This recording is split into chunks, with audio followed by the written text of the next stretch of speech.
dia. Sejam todos muito bem-vindos à Fonte São Paulo. Para vocês que não me conhecem, meu nome é Marcelo. É um prazer para nós receber todos vocês aqui. Muito bom reencontrar pessoas queridas. Muito bom ver todos vocês aqui. A você que nos assiste pela internet, sejam também muito bem-vindos. Não sei se você já assistiu, ou leu, ou gosta de ler um livro chamado Senhor dos Anéis, ou o filme, a trilogia, os livros. Tolkien, quando escreveu aquele livro, ele criou um universo, e naquele universo que ele criou, ele desenvolveu um idioma, uma história, um grupo de pessoas, e aquela história conta, entre muitas aventuras, a história da amizade de algumas pessoas. E no contexto do desenvolvimento da história da amizade entre aquelas pessoas, uma sociedade do Anel é formada para proteger aquilo que seria a fonte de muito poder, mas também a fonte de muito perigo. Aquele anel que poderia ser algo profundamente poderoso, que poderia ser usado para domínio, poderia distorcer e destruir a pessoa que o possuísse. E no contexto de contar a história dessa sociedade do Anel, nós vemos relances da história de uma personagem que é marcante naquele livro. O nome daquele personagem, pelo menos no início da sua história, era Sméagol. Sméagol era um hobbit como qualquer outro. Mas um dia ele encontra aquele anel. E quando ele encontra aquele anel, ele encontra no anel um poder que ele jamais tinha visto. E ele encontra naquele poder algo que ele deseja mais do que qualquer coisa. E quando você lê ou assiste o filme das suas histórias, ou da sua história, você percebe que aquele hobbit, que mais se parecia com um ser humano, ao desejar possuir o poder, ele distorce e destrói a primeira e talvez a única e mais importante relação que ele tem com seu irmão. Alguns dos estudiosos de Tolkien sugerem que a imagem que se vê ali é a briga de Caim e Abel. Mas um assassinato ali marcado por um poder. Com o tempo, a história se desenvolve e essa personagem ela vai se transformando. Sméagol deixa de falar na primeira pessoa, começa a falar em terceira pessoa, começa a desenvolver uma rouquidão, começa a falar diferente. E, de repente, ele começa a referir-se a si mesmo como meu precioso e ao anel como meu precioso. Eventualmente, ele fala de si como uma pessoa, de repente, ele fala de si como uma pluralidade de pessoas. Sméagol quer, nós queremos. E à medida que ele deseja e busca, e quanto mais ele deseja e busca, mais ele se desfigura. Mais ele perde as características que fariam dele um hobbit. E ele se transforma em um ser viscoso, solitário, escondido nas trevas, com todas as suas relações destruídas, todos os seus relacionamentos corrompidos, todas as suas relações de alguma forma afetadas. E ele mesmo, nessa psique dividida, começa a manifestar exteriormente a feiura do seu desejo. E quão grotesco o domínio daquele poder é sobre a sua vida. E quando ele aparece pela primeira vez no filme ou no livro, ele já é uma forma disforme, ele já é um indivíduo completamente desfigurado pelo desejo do poder. Gollum é a representação daquilo que acontece com o ser humano quando ele encontra o poder do pecado. Quando ele encontra naquilo que é contrário a Deus, o seu desejo, as suas vontades. Quando ele encontra naquilo que é, na sua visão, o mais importante, o mais precioso. E a destruição do ser humano é visível. O pecado, ele oferece poder, prazer, em um contexto de perversidade que acaba por desfigurar a humanidade de tal forma que a humanidade que hoje nós conhecemos marcadas pelo pecado, ela é desumana. Nós conhecemos forma de desumanidade por todos os lados. Nós vemos isso em indivíduos, nós vemos isso em sociedades, nós vemos isso em guerras, nós vemos isso no contrato e no contato das pessoas. Essa desfiguração, essa desumanização da humanidade é o que Gollum representa. Só que quando Kohelet olha para a humanidade, ele não olha uma sociedade de um anel em que um indivíduo parece profundamente desfigurado. Ele olha para a sociedade como ela é. Ele descreve que nós todos somos como Gollum. Se ele estivesse apresentando a sua obra, se Tolkien estivesse apresentando sua obra hoje no Instagram, entre as muitas hashtags teria uma lá: somos todos Gollum. Porque é isso que nós somos. Nós somos versões desumanas da nossa própria humanidade. Nós sabemos o correto e gostamos do incorreto. Nós sabemos a diferença entre a verdade e a injustiça, mas nós somos apaixonados pela injustiça. Nós sabemos que existe na nossa própria natureza algo que nos divide e nos corrompe. Nós sabemos que no nosso pecado nós somos de tal forma divididos que em alguns momentos nós concordamos com Paulo que diz: não sou eu quem faço, mas é o pecado que habita em mim. E essa dualidade que mora dentro de nós nos desfigura. Diferente de Gollum, entretanto, que teve sua forma física completamente destruída pela presença do pecado, ou pela presença dessa corrupção, nós conseguimos maquiar os nossos defeitos. Nós conseguimos colocar filtros nas nossas fotos. Nós conseguimos escolher os momentos que as pessoas vão nos conhecer. Mas no fundo nós somos assim, quebrados por dentro. Nós somos assim, divididos por dentro. Nós somos desumanos. E Kohelet, quando ele nos apresenta o texto que nós vamos ler hoje, ele vai nos apresentar 3 elementos que nos corrompem e nos desfiguram. 3 elementos que, quando nós encontramos em nós mesmos, nos outros e na nossa sociedade, nós percebemos que eles desumanizam o ser humano. Por isso eu queria que você abrisse sua Bíblia em Eclesiastes, capítulo 7, a partir do versículo 25.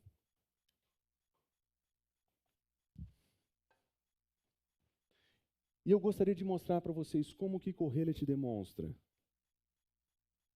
que nós vivemos em um mundo que desumaniza a humanidade. O primeiro exemplo que ele vai dar, a partir do versículo 25, é o exemplo da exploração humana. De uma forma muito dura, e talvez até um pouco ofensiva para os ouvidos contemporâneos, nós vamos ouvi-lo dizer que a busca pelo prazer, ela desfigura as relações humanas. Observe como que ele apresenta a humanidade, versículo 28. Julgo e ainda procuro e não achei entre 1000 homens um como esperava, mas entre tantas mulheres eu não achei nenhuma. Ele está descrevendo um ambiente no qual ele vivia, de profunda ausência de virtude. Na sua métrica ele disse: entre homens não achei nenhum, entre mulheres não achei nenhuma, e você fala assim: isso está me soando um pouco esquisito. Como assim entre homens ele acha um e entre mulheres ele não acha nenhuma? É que talvez você não conhece o autor. Mas o autor, ele se desculpa demais e muito provavelmente a única pessoa acima da régua aqui é ele mesmo. Entre todas as pessoas com quem ele encontra, ele diz: talvez eu esteja em cima da média. Mas nós olhamos para a história dele, tudo que ele nos apresenta, e nós sabemos que a autoestima dele está boa demais. Nós vimos o fazendo coisa errada. Aliás, nós vemos que a mensagem desse livro é basicamente: não façam o que eu fiz. Mas o que ele quer dizer com nenhuma mulher? Que contraste é esse que ele faz? Mas se você observar o próximo versículo, você vai perceber que o ponto que ele quer reforçar é que a humanidade como um todo está destruída e desfigurada. Ele diz o seguinte: eis uma coisa que achei, diz Kohelet, conferindo uma coisa com outra. Versículo 27, versículo 29. Eis tão somente o que achei, que Deus fez a humanidade justa, mas ela se meteu em muitas astúcias. Ela se corrompeu. Kohelet olha para a humanidade e ele vê uma humanidade ausente de virtudes. Homens e mulheres ausente de virtudes. Ele vê que essa humanidade corrompida e destruída, ela está no estado em que está, mas não é por culpa de Deus. Ele diz, não foi Deus o responsável por essa bagunça. Na verdade, ele diz, o homem foi criado bom, mas ele se mete, ele foge, ele desiste, ele abandona, ele está destituído da glória de Deus. Esse homem, essa humanidade, que hoje nós vemos espalhada por todos os lados, é essa humanidade que está corrompida. Mas o versículo 25 e 26 nos apresenta um detalhe sobre a decadência, a desfiguração, a desumanização da humanidade, que nós sabemos que existe, mas que é chocante ouvir. Observa o que ele diz. Eu me apliquei a conhecer, a investigar, a buscar a sabedoria e tudo conhecer, a perversidade, a insensatez e a loucura. Mas olha só, eu achei uma coisa que é mais amarga do que a morte. Se você tem lido Eclesiastes com a gente, você sabe que para o autor desse livro, não existe nada na vida pior do que a morte. Aliás, a grande frustração que ele tem é que a morte parece nivelar todas as coisas, parece resolver todas as coisas, parece facilitar todas as coisas, o justo e o injusto morrem, o pobre e o rico morrem, todo mundo morre, ninguém vence a morte. Para ele não tem nada pior que a morte, exceto uma coisa. E ele diz o seguinte: achei uma coisa mais amarga do que a morte. A mulher cujo coração são redes e laços cujas mãos são grilhões. Pior que a morte é a mulher. Todas vocês passaram a prestar atenção agora. Todas vocês estão olhando para mim. Como você vai sair dessa, Sherlock? Durante a semana, o Lud mandou uma mensagem para mim e falou assim, olha, eu estou lendo Eclesiastes aqui, mas você precisa me explicar esse negócio aqui, não está claro, não. Ele falou assim, eu não posso ler esse versículo em casa e sobreviver. Ele achou algo pior do que a morte. Quando nós olhamos para a expressão como descrita aqui, a sensação inicial que nós temos é que ele descreve o feminino como pior que a morte. Como se o coletivo de mulheres fosse de alguma forma mais destruída. Aliás, reforça essa conclusão o fato de que na métrica dele ele não salvou nenhuma mulher. Mas convenhamos, esse não era um homem de boas companhias. A sua experiência pessoal, ele não deve ter sido bem acompanhado. Mas a mulher a que ele descreve não é qualquer mulher. É a mulher cujo o coração é rede e laço. Essa mulher é a mulher mais amarga do que a morte. Está vendo, Lud? Dá para ler.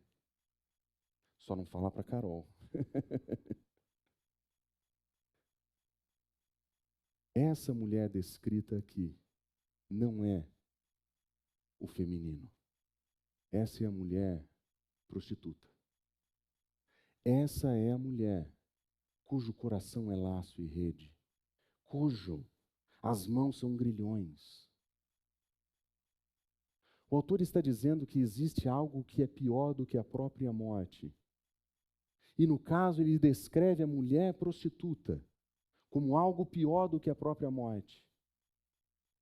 Porque ele entende que existe um laço, existe um perigo, existe um problema ali. Mas o que nós vemos existe uma desumanização aqui, que é completamente contrária ao que Deus espera de homens e mulheres. E essa desumanização, ela acontece através da exploração. A prostituição no mundo antigo ela acontecia por diversas razões, mas pobreza e perversidade eram os principais. mulheres que perdiam seus maridos, seja em guerra, causas de acidentes naturais. Não existia um programa de previdência para elas, não existia um programa de proteção para elas. A proteção e a providência delas vinha através do trabalho do seu marido. E lembrem-se, nós não estamos falando do trabalho de TI, de alguém que se assenta no escritório com ar-condicionado. Nós estamos falando do labor físico e exaustivo da produção e criação, partilhado pela família com certeza. Mas a responsabilidade era daquele que tinha mais força. No mundo antigo, a provisão vinha pela família. O patriarcado, tão odiado nos nossos dias, na verdade, era um sistema de proteção à mulher. Só que tinha um detalhe. Quando essa mulher ficasse desprovida dessa providência e proteção, e os seus familiares e filhos faltassem com o cuidado dessa mulher, ela não tinha meios de obter dinheiro. E aí nós vemos a primeira causa da prostituição: a pobreza. Mulheres que eram obrigadas a se desfigurar e destruir suas relações humanas para conseguir o sustento e a manutenção da casa. No mundo antigo, as outras nações, além de Israel, tinham leis específicas sobre a prostituição. Uma mulher poderia fazer em determinadas situações o serviço de prostituta sem ser condenada à morte, mas ela não poderia fazer isso sem avisar a pessoa com quem ela está. Se ela vai entrar em um contrato comercial, ela precisa dizer: eu sou uma prostituta, e firmar ali um acordo. Porque se viesse a firmar esse acordo depois, ou essa mulher viesse a dar filhos, os filhos dessa mulher seriam mortos juntos com sua mãe. Em Israel, esse tipo de exceção não existia. Em Israel, o adultério em qualquer forma, a violação do sexo em qualquer forma, antes do casamento, durante o casamento ou fora do casamento, que não fossem de acordo com Deus, elas seriam punidas de forma extrema. Em Israel, a legislação não permitia a existência desse tipo de perversidade.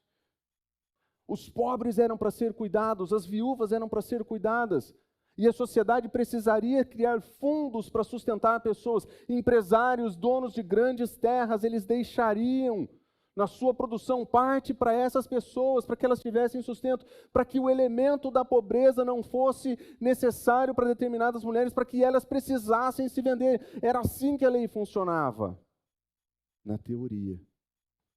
Porque na prática, homens egoístas não deixavam o resto das suas produções. Uma sociedade autocentrada não cuidavam daqueles que sofriam e padeciam.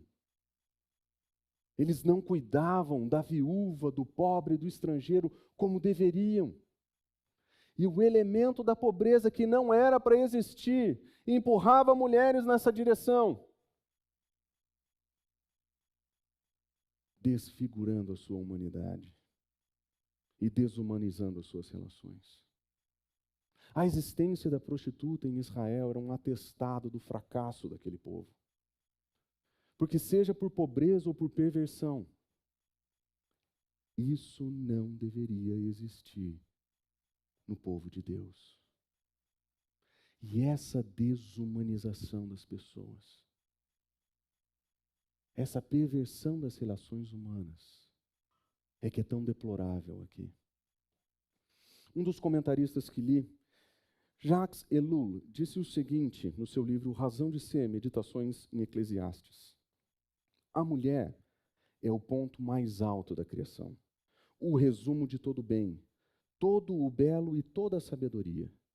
Quando essa mulher paradigma, Eva, que deveria ser a maravilha que deslumbrou Adão, se perverte, quando ela se torna para um homem um ardil que enreda e aprisiona, então o melhor se transforma no ruim, e isso é pior do que tudo. É por isso que Kohelet é tão violento quando declara que ela é mais amarga do que a própria morte. A desumanização da mulher é algo pior do que a própria morte. Kohelet está dizendo que as relações desumanizadas que nós temos em sociedade, quando violentam e violam mulheres, elas forçam mulheres a situações que são piores do que a própria morte. Isso é terrível. No mundo de Kohelet, a prostituição talvez fosse o degrau mais baixo, mas nós vivemos num mundo muito pior. Nós vivemos num mundo onde a pornografia está aí e desumaniza mulheres, e desumaniza relações humanas, e transforma o modo de relacionar das pessoas. No passado, quando nós falávamos sobre pornografia, nós pensávamos, isso é um problema de homens. Pesquisas recentes demonstram exatamente o contrário. De acordo com Barnard Research, 78% dos homens entrevistados dizem que são consumidores habituais de pornografia. O número de mulheres é 76%.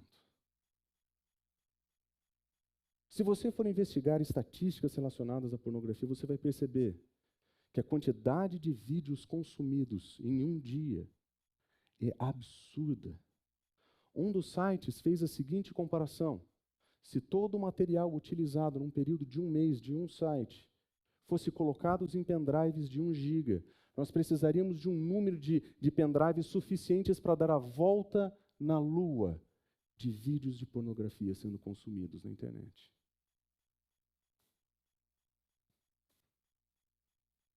Segundo a estimativa do Josh McDowell Ministries, 2,3 bilhões de páginas da internet são específicas para esse conteúdo. Em uma dessas páginas, são 3 bilhões de gigabytes de download de vídeo. São 99 gigas de vídeo por segundo sendo consumido. E existe em um site o equivalente a 12 vídeos por ser humano vivo no mundo hoje.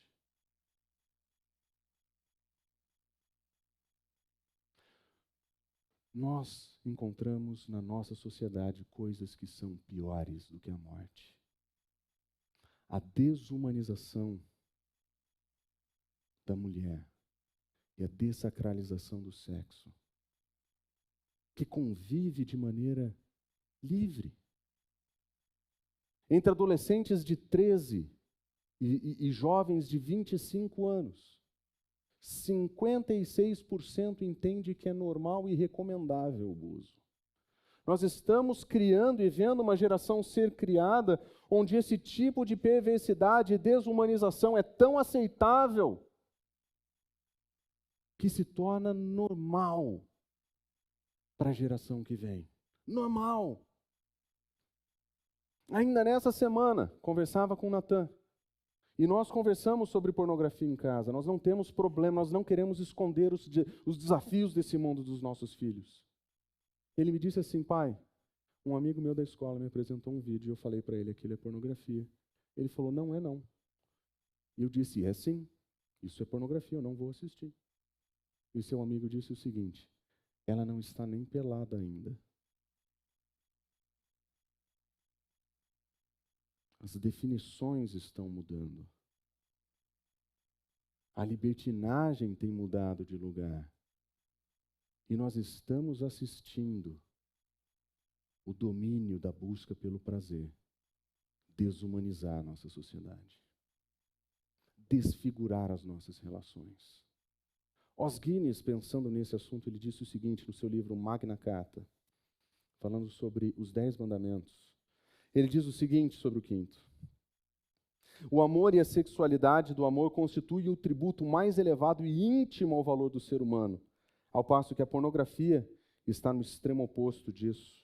Com exceção do estupro e do homicídio, a pornografia é uma das formas mais baixas de falta de respeito pelo outro.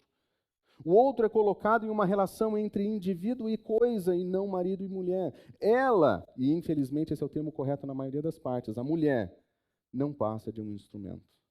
Ela pode ter se oferecido e talvez ganhe pelo que está fazendo ali, mas ela é somente um objeto para gratificar o desejo de alguém. Desumanização. Profunda corrupção. Nós vivemos em um mundo que desumaniza mulheres. Eu sei que o feminismo luta ou diz lutar pela glória da mulher. Mas o mesmo movimento que luta pela glória da mulher, luta pela perversidade ou pela perversão dela. Nós vivemos em uma sociedade que pornifica relações, que desumaniza homens e mulheres. A mulher que é grilhão. A mulher, como diz Eclesiastes, que serve como rede.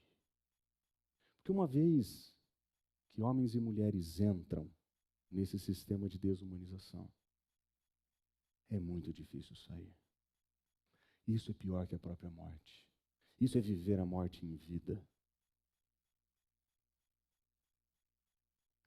É por isso que ele diz o seguinte no versículo 26. Aquele que agrada a Deus fugirá dela, mas o pecador virará seu prisioneiro. Aquele que desagrada a Deus vai encontrar ali a sua liberdade, vai encontrar ali o lugar do seu descanso, vai fazer ali a sua morada, e a desumanização da sua própria humanidade vai acontecer à medida que ele experimenta essa troca, a distorcida das relações humanas. Onde mulheres são exploradas com aplausos de mulheres, onde mulheres são exploradas e vendidas como objetos, como se fossem escravas sexuais. Nós achamos que a escravatura era horrível, mas nós fazemos isso agora, filmamos e colocamos para as outras pessoas assistir e nos sentimos melhores como sociedade. Isso é um absurdo.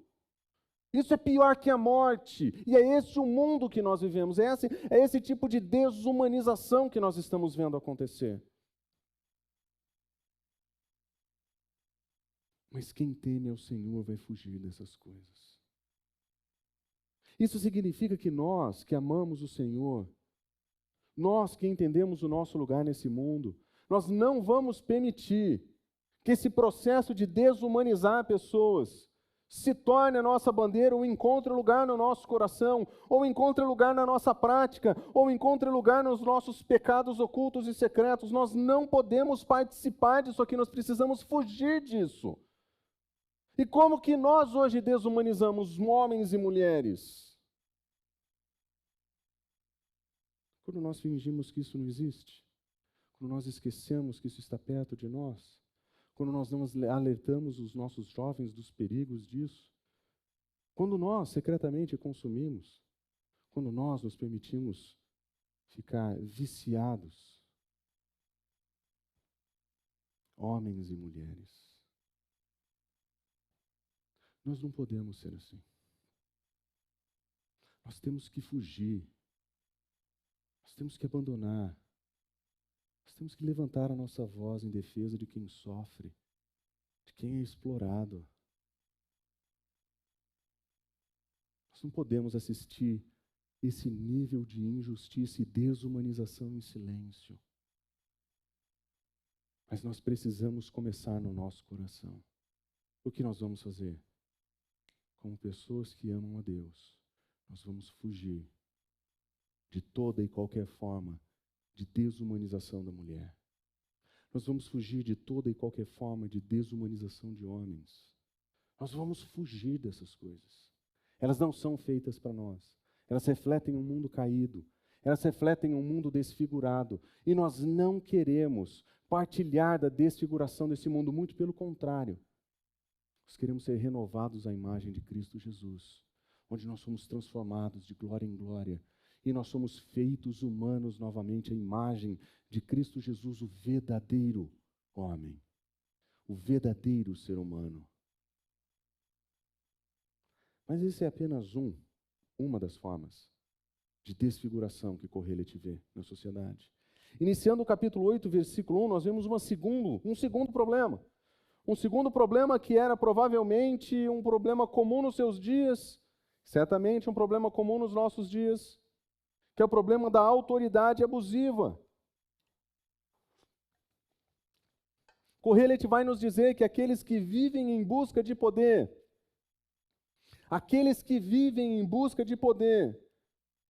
correm o risco de serem desumanizados e exercerem o seu poder de maneira abusiva, de forma a desumanizar o outro. Aquele que tem poder entende o outro como vassalo, aquele que se entende como poder, ele entende o outro como menor. E ao entender o outro como menor, a sua relação já não é mais uma relação de humanidade, a sua relação já não é mais uma relação de experiência humana, mas é uma relação de domínio, é uma relação de imposição, de destruição.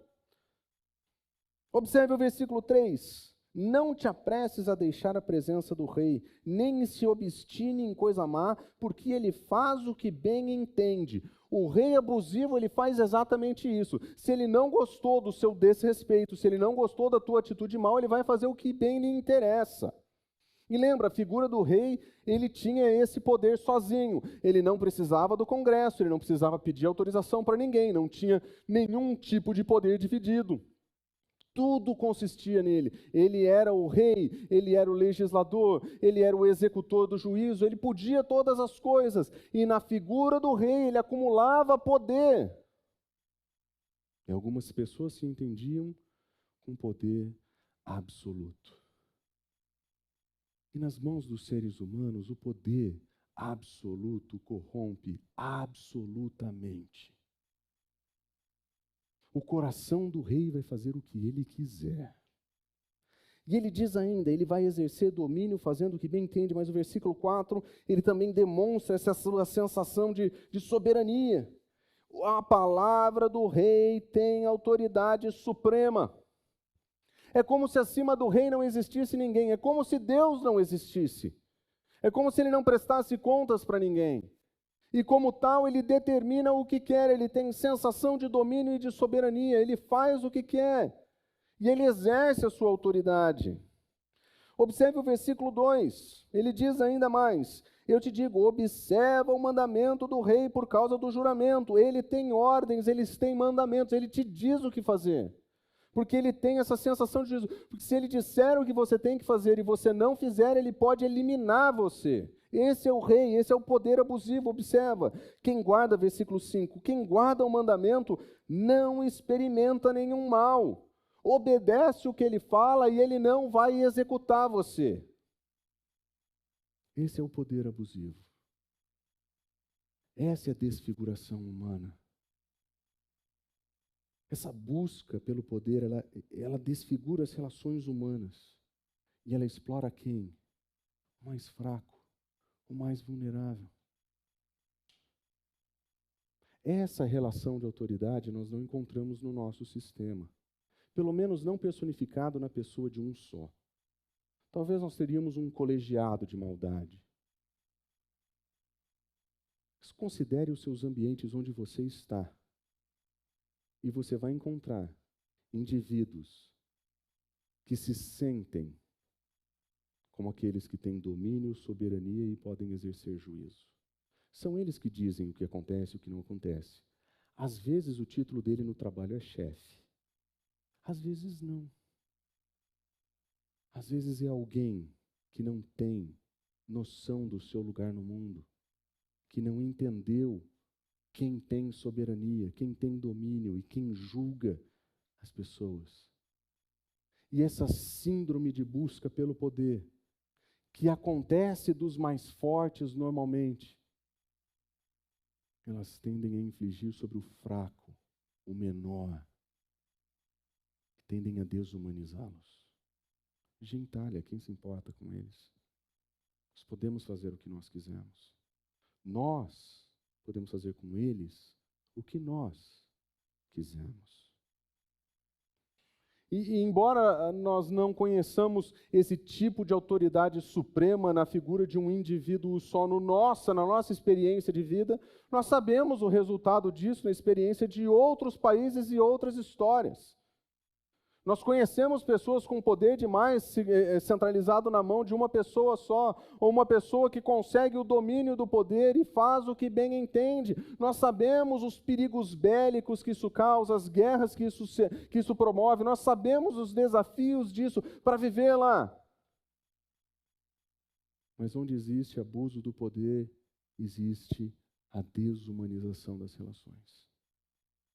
O fraco não merece viver. Deixe que morra de fome. Nem batata nós daremos a eles. O diferente, nós não nos importamos, que eles sejam exterminados. Mas e as vozes contrárias? Que morram. A nossa história recente da humanidade nos conta inúmeros exemplos desse tipo de situação. Nós vemos personificadas em algumas pessoas ao nosso redor, e nós sabemos o perigo que seria se determinadas pessoas tivessem poder, tivessem liberdade de exercer seu poder, o perigo que não seria. O que é que nós fazemos então? Qual é a nossa postura nesse lugar? Kohelet vai dizer, seja sábio. Observa o que ele diz no versículo 5. Quem guarda o mandamento não experimenta nenhum mal, mas ele diz, o coração do sábio conhece o tempo e o modo. Ele sabe como se comportar diante de uma autoridade abusiva. O sábio, no versículo 1, ele diz o seguinte, quem é o sábio? Ele diz, a sabedoria do homem faz reluzir o seu rosto e muda a dureza da sua face. Ele vai dizer, no versículo 3, ele diz, não te apresse a se deixar diante da presença dele, porque isso é uma atitude de soberania, de sabedoria, porque o desrespeito contra a autoridade é parte da sabedoria. Ele diz, não te obstine em praticar coisa mal, porque ele sabe que faz parte da sabedoria agir de maneira adequada. E com isso nós aprendemos que em um ambiente onde existe abuso de poder, o nosso lugar é aprender a agir de maneira sábia e prudente. Até porque nós discordamos da ideia de que o poder absoluto corrompe de forma absoluta. Porque nós conhecemos um Deus que tem todo o poder, que tem todo o domínio, que tem toda a justiça, que tem todo o juízo, e ele não é corrompido por absolutamente nada. E nós sabemos que esse Deus, que de fato está no controle, que sabe todas as coisas, que coordena todas as coisas, esse Deus sabe como tratar com aqueles que abusam do seu poder, que desumanizam os fracos. A nossa esperança não está em líderes de Estado que façam a nossa vontade. Nossa esperança está em um Deus que um dia vai estabelecer o seu reino aqui. É por isso que nós cantamos, venha sobre nós teu reino. É por isso que nós ansiamos por Ele, porque Ele é o único que tem poder de fato absoluto, e Ele é o único que de fato não se corrompe. O resto, desumanização, desfiguração das relações humanas, destruição da humanidade. Kohelet conta ainda mais um problema que ele encontra na sociedade. Ele encontra uma sociedade injusta que valoriza a perversidade. Ele olha para fora, ele olha para a cidade, e ele encontra uma sociedade que, no caso dele, ao invés de ser balizada pelos princípios da lei de Deus, eles eram balizados pela perversidade. E por serem balizados pela perversidade, a desumanização da mulher, a desumanização do fraco eram vistos como um elogio, eram vistos como coisas positivas. Nos dias de Kohelet, ele está vendo que essa sociedade injusta vivia um nível de perversidade que ninguém mais sabia onde estava a verdade, ninguém mais sabia onde estava a justiça, ninguém mais sabia nada. E essa forma de desumanizar que é coletiva e que não é de cima para baixo e que não é em relações de poder entre indivíduos, mas que é um mal que está generalizado. Esse tipo de mal, ele é profundamente perverso, porque ele desumaniza o ser humano com aplausos. Ele valoriza isso. Observa o que nós vemos nos dias de Kohelet. Versículo 11 do capítulo 8, ele diz o seguinte, como não se executa logo a sentença sobre a má obra, o coração dos filhos dos homens está inteiramente disposto a praticar o mal. Ele olhava para a sua sociedade e dizia, os perversos não estão sendo punidos, a injustiça não está sendo corrigida, Não existe nenhum tipo de sensação de justiça aqui. E essa impunidade do perverso faz com que o indivíduo mau esteja plenamente pronto a praticar maldade. A completa impunidade da sua sociedade permitia que a perversidade crescesse e não fosse tratada. Em uma sociedade onde o mal não é corrigido, em uma sociedade onde o perverso não é tolhido, a maldade abunda e a sociedade se transforma e desfigura. O coração do homem está pronto para o mal. E se não existir nenhuma forma de controle, de punição, de justiça, a maldade e a impiedade vão imperar. Você já leu alguma notícia ou assistiu a algum jornal onde você tem a clara sensação de que o problema que você lê, ou vê, ou ouve, poderia ter sido evitado se existisse de fato justiça no nosso país? Quantas pessoas estão morrendo na mão dos perversos porque a justiça se omite em exercer juízo? Onde os poderes estão perdendo suas funções, onde os ditames da cultura estão reescrevendo leis que desafiam o senso de justiça. Em uma sociedade que valoriza a perversidade, em uma sociedade que desvaloriza a punição pelo erro, a impunidade vai florescer e vai se expandir.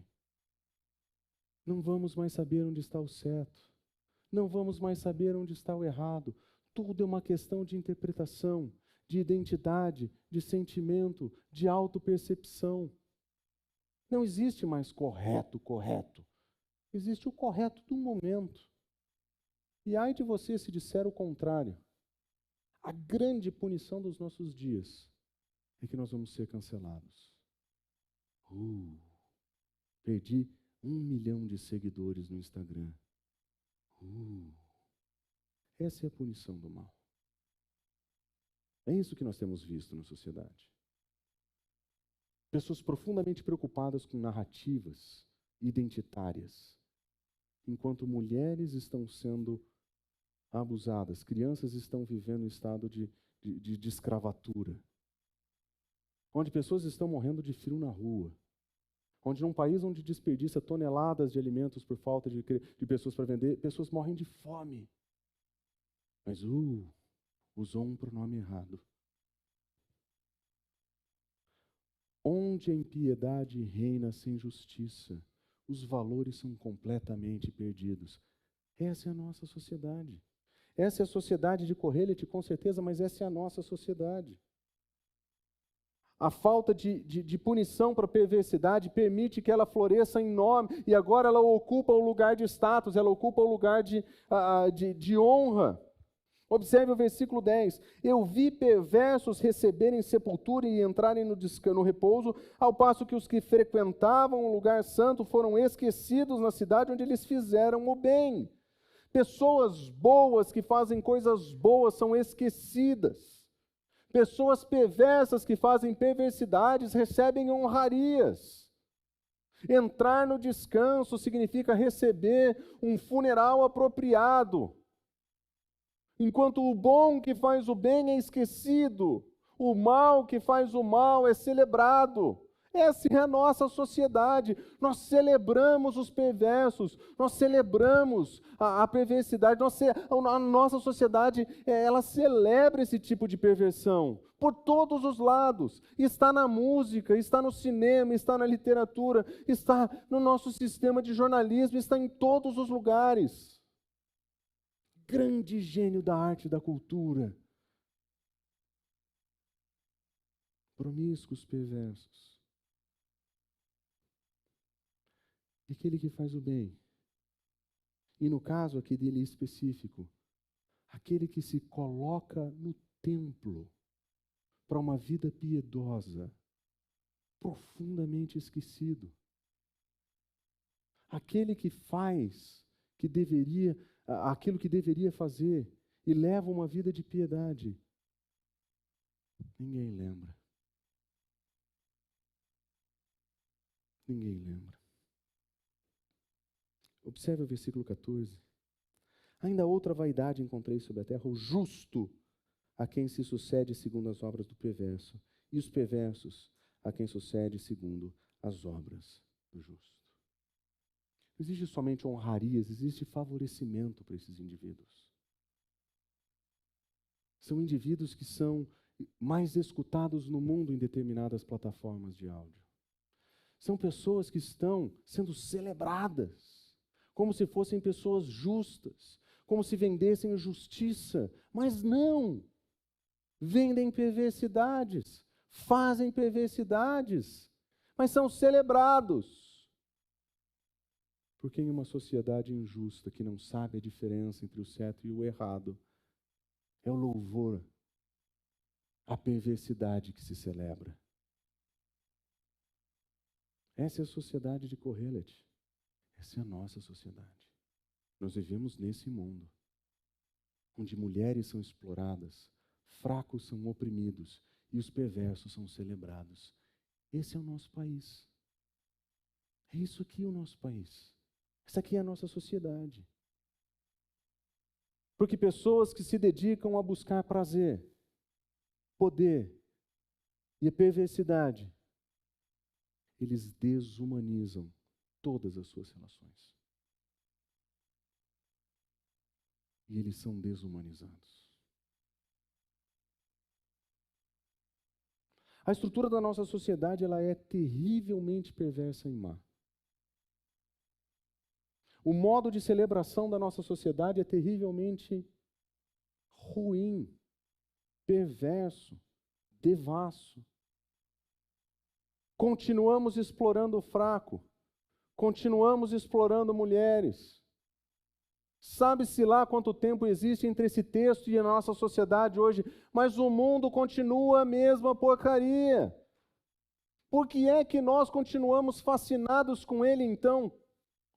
Por que é que lá no nosso coração nós acreditamos que nós vamos ser diferentes?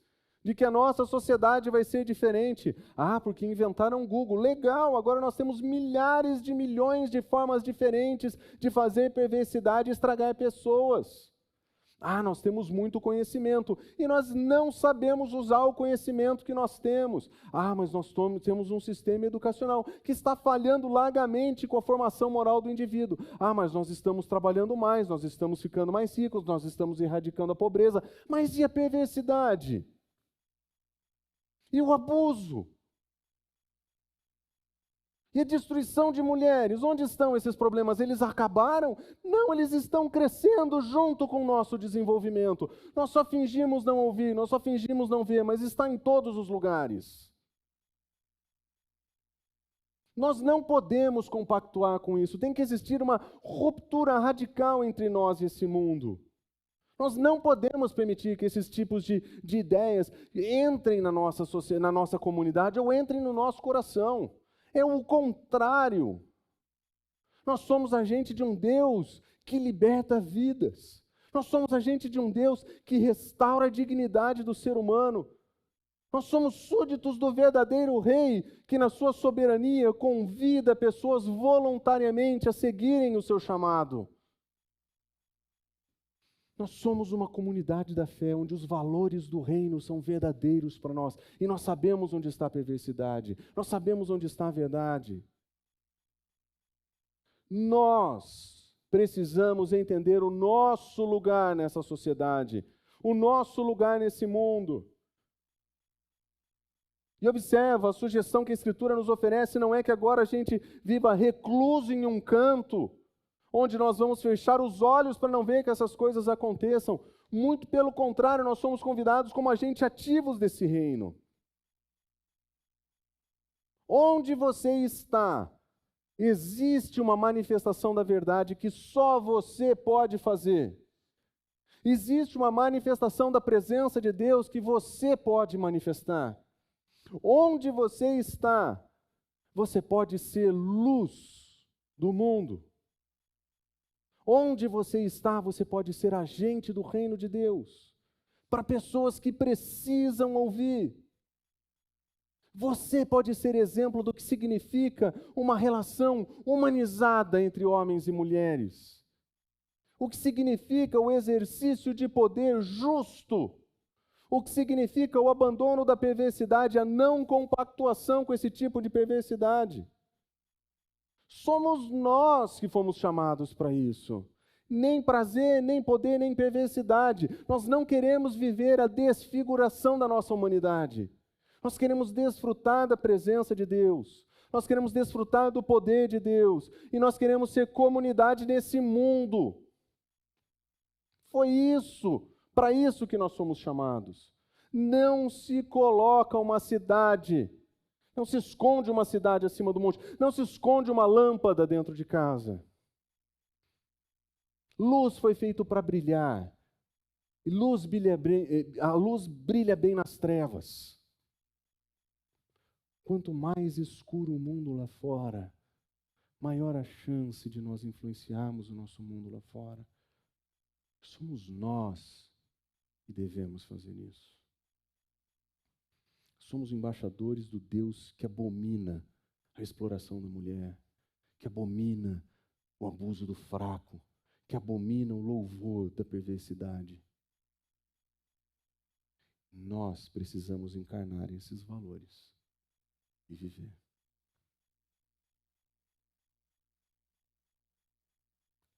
Como nós vamos viver então?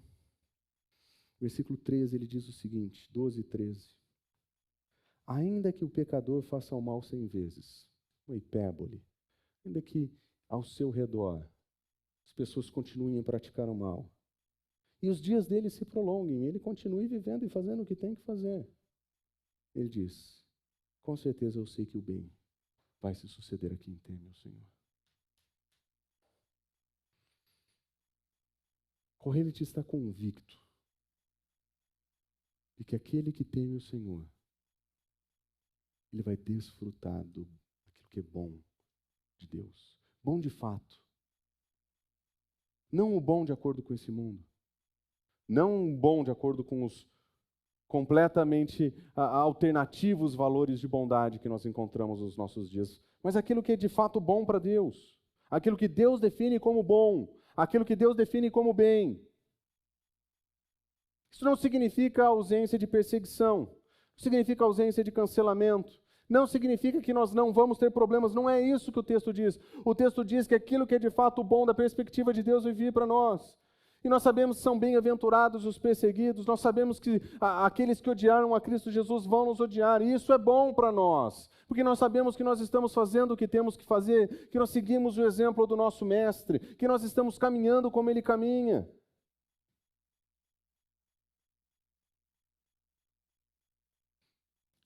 Versículo 13, o perverso não irá bem, pelo menos da perspectiva da eternidade. Ele pode fazer sucesso e ganhar muito dinheiro. Debaixo do sol é tudo o que ele pode querer. E é tudo que ele pode conquistar. Mas ele será como uma sombra, porque ele não teme a Deus. Nós precisamos aprender a olhar para o perverso desse modo. O seu reinado e poder parece grande e suntuoso, mas é fumaça, é sombra, não vai durar. Parece muito para a gente, porque a gente olha com a perspectiva do agora. Mas se nós considerarmos que existe uma eternidade sem Deus a ser vivida, o que são 40, 50, 60 anos de poder, prestígio e perversidade. Nós precisamos lembrar que a eternidade é muito tempo. E nós precisamos ser relembrados que eternidade sem Deus é muito tempo, muito ruim. É uma eternidade separada de Deus. Uma eternidade separada de Deus é pior que a própria morte.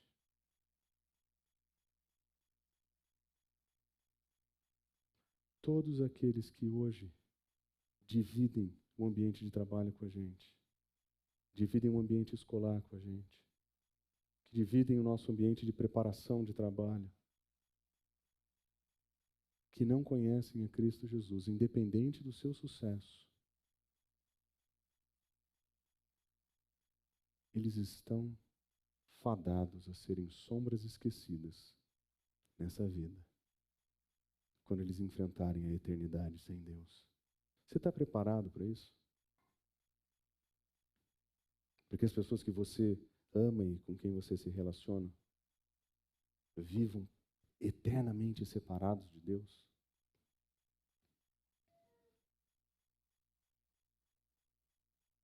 Porque essa é a alternativa.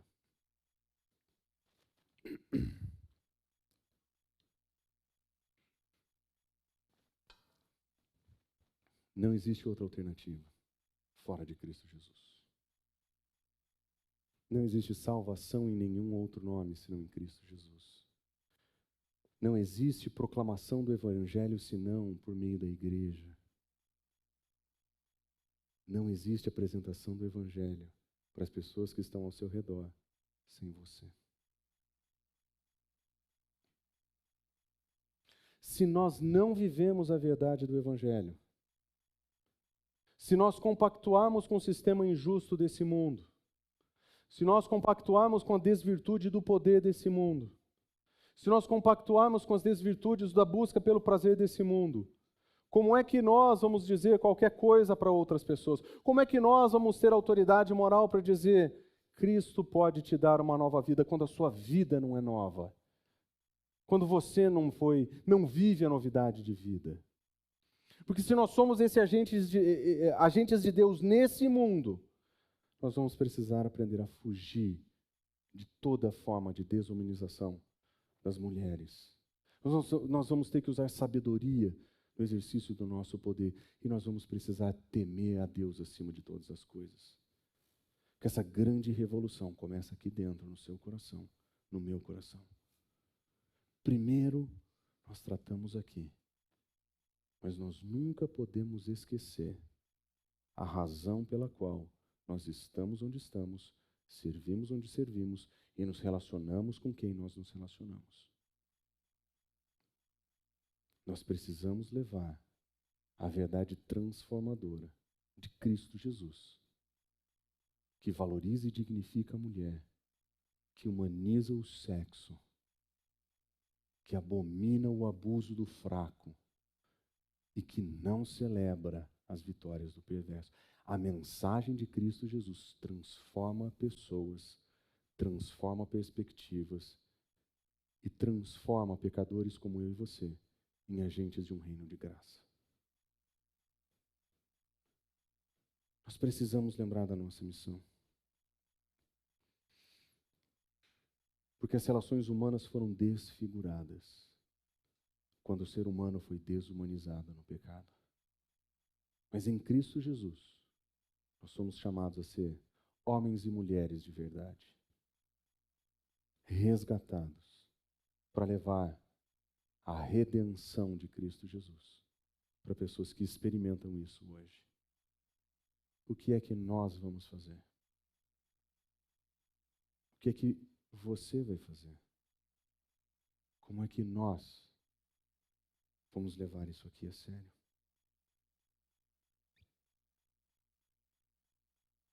Vamos orar. Fonte São Paulo, inspirando transformação pelo Evangelho.